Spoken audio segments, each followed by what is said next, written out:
So when I went over this last lecture, I ended with Jabotinsky and I talked about Ben Gurion. And they were opposed to each other, by the way.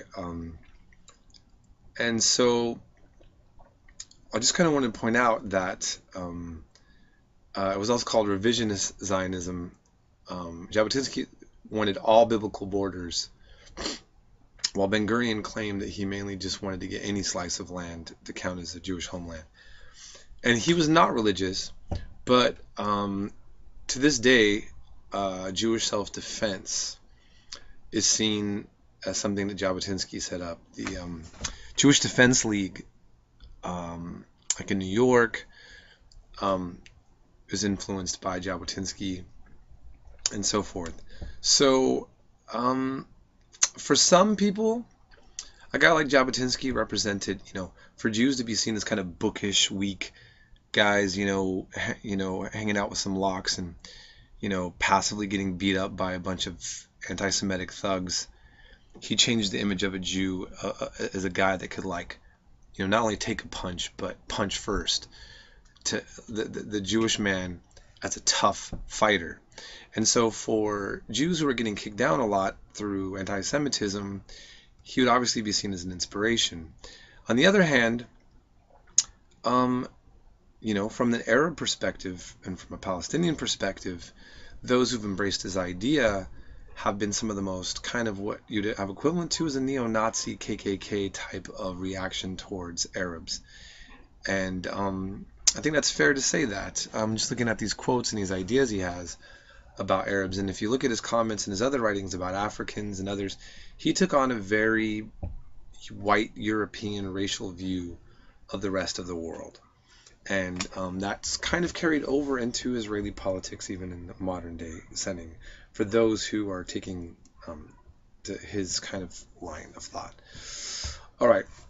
Now, we were mentioning what's going to happen here. All this Jewish immigration, the Arabs are not liking it.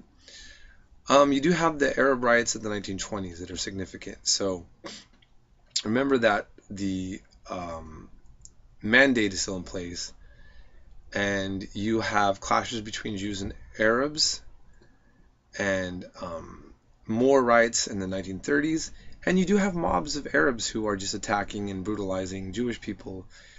How you want to interpret the Arab riots perhaps depends on your values again, or what side you want to favor.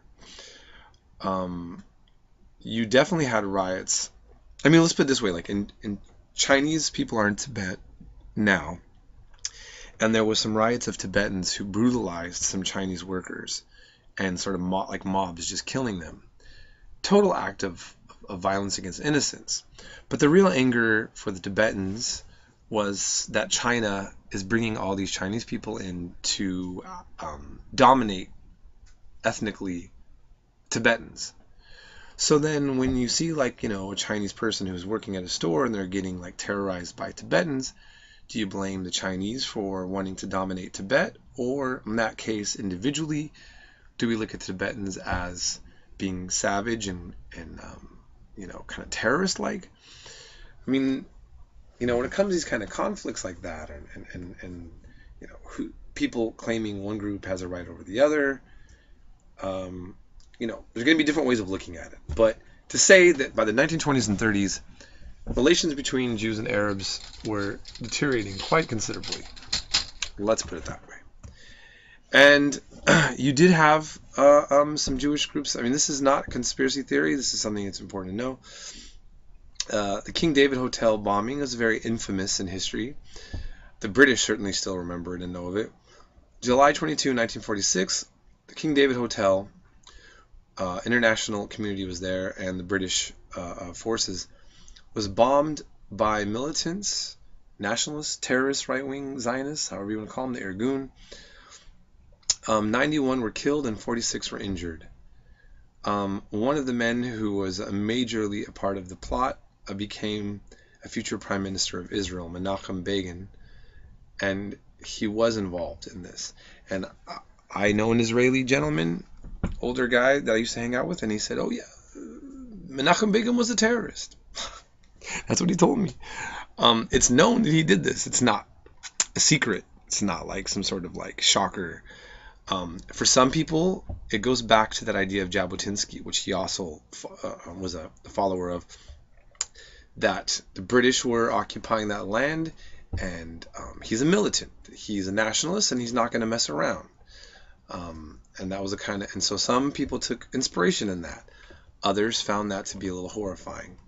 In any case, a man who was wanted as a terrorist by the British ends up becoming a future prime minister of Israel, and he actually won the Nobel Peace Prize too.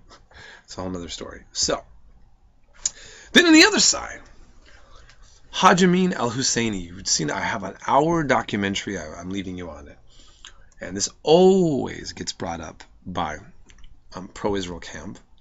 The leading, I should maybe even say the leading Palestinian nationalist, at the time, ends up being an active participant in Nazism, and very much liking the idea of liquidating Jews in the way that Hitler did. The Grand Mufti, as he was also called, he was put into this position. That the Grand Mufti, I believe, was actually created that position by Britain. I don't think that was even an Islamic origin in the Ottoman Empire. But keeping in mind that we just saw that the British had an act of terrorism on the Jewish side, the Arabs were also not happy with the British because the British were the occupiers. So the Germans in World War, were the enemies of the British, and it made it easy for the Germans to be viewed positively by Arabs because of the position that they were in with the British. The British are the ones who betrayed the Arabs and then occupied their lands, and so were the French. And the Germans were opposed to the French and the British, and then at the same time, they're annoyed with the Jewish immigration, and Hitler doesn't like Jews, and it all seems to make sense to some of these guys. Now, does that pardon them? Well, you look at the documentary, we see that Haj Amin AlHusseini was definitely a fascist and definitely supported things that were unacceptable for most people. Now, here's the question, and I'm putting this in the chat board. Many pro-Israeli activists basically say that all Palestinian Arab nationalism is rooted in Nazism, and that the sins of AlHusseini, the Grand Mufti, that it's basically supporting Palestinian identity as opposed to Jewish was actually a Nazi, or supporting Nazis. What do you think about that argument? That's one that's commonly made. And others say you can't say because one leader was a Nazi that the whole Palestinians are delegitimized. Well, again, these are the arguments that get brought up sometimes. Okay, I'm going to end this right here.